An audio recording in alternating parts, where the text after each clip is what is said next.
Welcome to the Slop Farm. Enjoy the video. You start by importing the best source file you have and setting the canvas parameters so edits are non-destructive. Choose RAW when possible, then create a new project and pick your aspect ratio and color profile. Once done, enable autosave and versioning to avoid losing steps.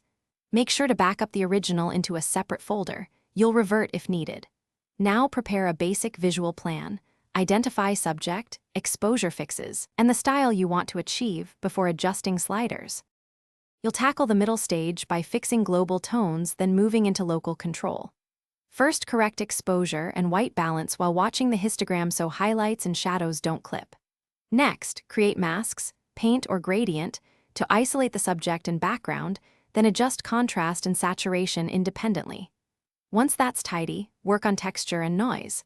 Apply noise reduction to smooth grain, then selectively sharpen subject edges. Make small incremental changes. Visual balance comes from subtle, layered adjustments rather than one big slider. Finish by balancing mood and clarity. Add gentle color grading, a soft vignette, and selective dodge/burn to guide the eye. Once done, inspect at 100% to catch halos, banding, or over-sharpening, and fix artifacts in the mask or adjust noise settings if needed. Export using the apps preset for your destination, web, print, or social, and include both a high-quality master and a compressed copy. If something goes wrong, revert to the prior saved version or reset the offending layer. Then reapply small, controlled edits.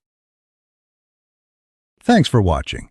Consider subscribing if we helped you today.